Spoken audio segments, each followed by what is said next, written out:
Fronteras de la ciencia ficción. Por Cristian Claudio Casadei Jarani. Cuarta parte. Un excelente ejemplo de cómo la ciencia ficción puede servir de propaganda política es Aelita, obra creada por Alexei Tolstoy, sobrino del famoso escritor León Tolstoy. Al respecto, Santiago, 2005, comenta. El brillante ingeniero los decide reclutar voluntarios para un vuelo tripulado a Marte en una nave de su invención. Acompañado por el trapacero soldado Gusev, parte hacia su destino en un vuelo cuyos efectos subjetivos son los siguientes. Nuestros amigos no tardan en trabar contacto con los azules y menudos marcianos y son conducidos a su espléndida capital, Soácera, donde gobierna el soberano Tuskub. Su hija, la hermosa Aelita, no tarda en cautivar el corazón del ingeniero Los quien, gracias a ella, conoce el increíble origen y el trágico destino de esta civilización. Se trata de un pueblo descendiente de la Atlántida terrestre y la esterilidad está abocando a la raza a una inevitable desaparición. Marte es un planeta crepuscular y sus habitantes aguardan resignados su fin, como haría un personaje bradburiano, consolados únicamente por una sustancia narcótica, la jabra. Además, algo huele mal en Soácera, como descubre el animoso Gusev. En un discurso digno de gobernante zarista, el ahora implacable Tuskub no se muestra especialmente comprensivo con el proletariado urbano de la capital. La fuerza que arruina el orden mundial, es decir, la anarquía, viene de la ciudad, que es un laboratorio en que se fabrican asesinos, borrachos, ladrones, almas vacías. Y el deber del gobierno es luchar contra los aniquiladores ilusos, oponiéndoles la voluntad del orden. Tenemos que hacer un llamamiento a las fuerzas sanas del país y arrojarlas contra la anarquía. Es, pues, necesario aniquilar la ciudad, no dejar nada de ella. Exacerbados los ánimos, Gusev acaudilla una revolución socialista en Marte, que es reprimida sin concesiones. Tras vagar por el inframundo subterráneo de Soácera, los y Gusev logran huir a la Tierra, el primero desolado por la pérdida del amor verdadero, el segundo dispuesto a regresar pero esta vez acaudillando una revolución triunfante. Entre ambas posturas, Tolstoy se decanta inequívocamente por los, dejando de lado las heroicidades de la revolución en favor de los sentimientos. Para los, la novela concluye con un tenue rayo de esperanza en forma de mensaje de su amada Aelita. Aelita es, pues, una novela romántica más que política, en la que el discurso ideológico se nos antoja una excusa para conseguir el beneplácito de las autoridades. Es también una novela optimista y esperanzada, un canto al paraíso recobrado, Rusia, que tanto Tolstoy como los protagonistas de su libro daban por perdido. En resumen, una de las mejores novelas de ciencia ficción de la década de los 20 que aún hoy resiste una lectura crítica.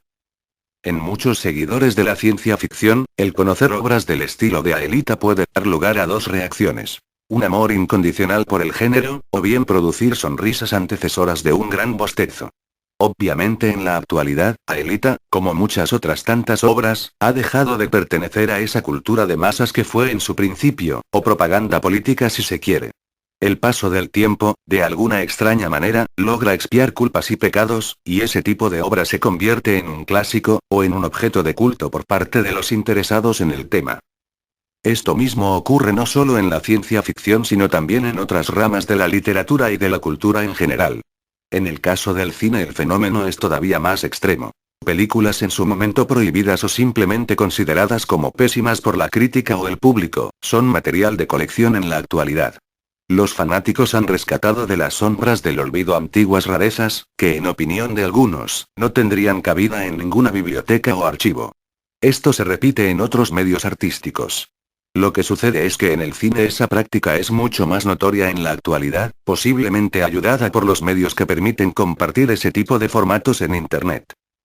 Ontanaya, 2005, en su ensayo Superarse o Morir, el criterio de la ciencia ficción, publicado en la revista Axon, número 153, agosto del 2005, abre nuevos interrogantes en el tema. La ciencia ficción y sus subgéneros ya se han desarrollado plenamente. Sin embargo, no es fácil en la actualidad encontrar obras con la madurez y la consciencia crítica en el nivel de otros géneros de la literatura universal. En cuanto a la conciencia crítica, la ciencia ficción se enfrenta a un hecho y a un problema. El hecho es que gran parte de las obras que han alcanzado una distinción especial la han conseguido probablemente gracias al reconocimiento externo. 1984, Un mundo feliz, La naranja mecánica, Matadero 5, Fahrenheit 451. Novelas no convencionales, provocadoras en su capacidad de profundizar en conflictos importantes, de cuestionar la política, la sociedad, los sistemas, etc., pero cuya popularidad dentro de la ciencia ficción no supera en mucho la de obras de menor entidad. El problema aludido está en la tendencia a enmascarar la falta de criticismo, en un sentido constructivo, tras criterios especiales que, por una parte, niegan la capacidad del lector barra crítico en general para valorar la calidad de la ciencia ficción y, por otra, le restan valor a las virtudes que han hecho clásicas las grandes obras, sustituyéndolas por otras que tienen más parte en la capacidad imaginativa del lector que en el talento creativo del narrador. Es cierto que la ciencia ficción tiene más libertad, más radio de acción, para escoger sus parámetros. No obstante, esto es con más frecuencia una zancadilla que una virtud bien aprovechada, ya que los autores se recrean en aquello que, por ser extraño, creen no poder dar por supuesto, actuando en contra de la calidad propia de la obra. Incluso la importancia de esa libertad es discutible. A la hora de crear una situación inusual, extraordinaria, que rompa los parámetros del lector, cualquier escenario es apropiado, como han demostrado Rulfo o Kafka entre muchos.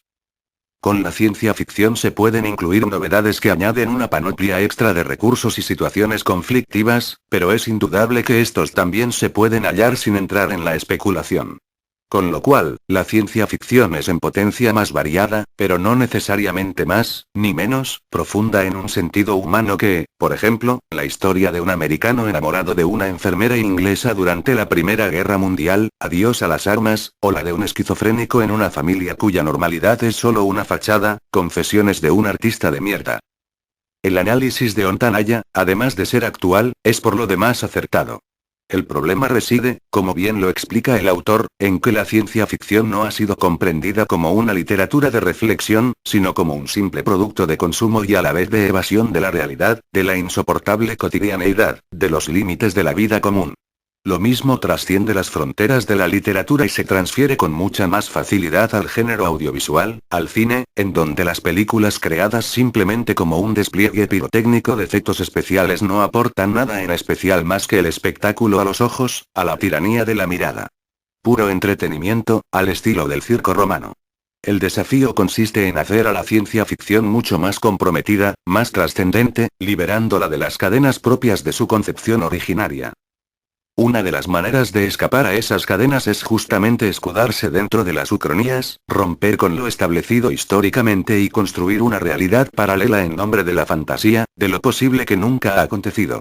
Según el crítico literario Julián Díez, 2006, una ucronía es una narración que se desarrolla en un escenario en el que los acontecimientos históricos divergieron con nuestra realidad a partir de un determinado punto reconocible. No siempre el relato trata sobre ese momento histórico diferente y las razones por las que se produce, sino que se desarrolla en un entorno posterior en muchos años al evento. Por ejemplo, las novelas en las que el eje gana la Segunda Guerra Mundial acostumbran a desarrollarse en los años 60 o 70, en un mundo en que los planes de Alemania ya se han puesto en práctica. El Diccionario de la Lengua de la Real Academia Española, en su 22ª edición, 2001, define al término ucronía como la reconstrucción lógica, aplicada a la historia, dando por supuestos acontecimientos no sucedidos, pero que habrían podido suceder. La enciclopedia en línea Wikipedia, 2010, AY. Es una palabra elaborada por similitud a la utopía de Tomás Moro, y está compuesta del griego ou, no, y cronos, tiempo, por lo que su significado etimológico sería tiempo que no existe. Al contrario de lo que pueda parecer a simple vista, y más allá de la definición del diccionario, este subgénero de ciencia ficción se alimenta fundamentalmente de la investigación histórica. Presenta un hecho y un reto bien definidos al escritor. Comenzar una historia hipotética desde un punto de quiebre en la historia real, por decirlo de alguna manera.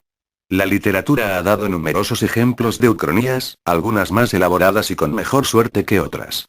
Sin embargo, este terreno no le es exclusivo al arte de las palabras escritas. Con frecuencia es el cine quien más se ve beneficiado con el tema de las ucronías. La ucronía ha sido llamada también historia alterna, virtual o contrafactual por los diversos estudiosos que se interesaron en ella. Es el resultado de una técnica narrativa que responde a la pregunta especulativa ¿qué habría sucedido si? La palabra ucronía fue acuñada por primera vez por el filósofo francés Renoir como la utopía en el tiempo, concepción no válida en la actualidad, pues no todas las ucronías son utopías, sino que pueden llegar a ser todo lo contrario. Distopías. Una utopía consiste en un plan, proyecto, doctrina o sistema optimista que aparece como irrealizable en el momento de su formulación. Diccionario de la RAE, 2001. Una distopía es lo contrario, no solo no realizable, sino también algo completamente indeseable. Uno de los ejemplos más famosos de distopía lo constituye la novela de ciencia ficción 1984, de George Orwell. De una u otra manera el concepto de ucronía, desde una perspectiva de investigación histórica, es una forma de revisionismo. Desde la ficción no resulta difícil ni comprometido hacer revisionismo. Todo se puede, pues simplemente es ficción. El revisionismo histórico toca venas muy sensibles en ciertos sectores de la sociedad, por no mencionar los casos más extremos del irredentismo o bien del negacionismo. El revisionismo consiste básicamente en el estudio y la reinterpretación de la historia. Como menciona el dicho popular, la historia la escriben los vencedores. El problema del revisionismo reside en que la nueva interpretación que puede dar los hechos históricos esté condicionada a la ideología del autor, prescindiendo del uso del método científico y o de fuentes confiables. Pero bien, ¿cuáles serían fuentes confiables y cuáles no? ¿O bien cuál sería un método confiable? Todo converge a grandes discusiones y enfrentamientos entre diferentes corrientes. El negacionismo, en síntesis, es la distorsión de los hechos históricos con el fin de justificar o no a cierta corriente política o a una ideología determinada. El hecho de filosofar con el pasado, de inquirir y de formular nuevos caminos hipotéticos sobre hechos ya sucedidos es actualizar la perspectiva del presente y proyectarse hacia el futuro.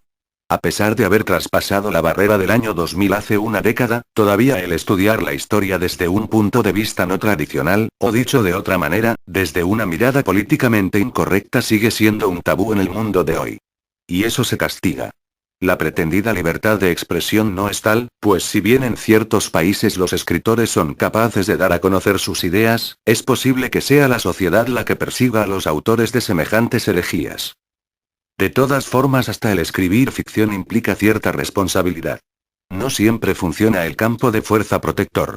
Lo subjetivo es a menudo mucho más poderoso que lo objetivo. Además, las interpretaciones de una obra suelen ser tantas como lectores. Y a veces puede haber más de una interpretación por lector. Pueden ser múltiples y paralelas las diferentes lecturas de una misma obra. Lo imprescindible es que el autor pueda mantener su sinceridad y su compromiso moral con su creación. Traicionar las propias ideas es traicionarse a uno mismo.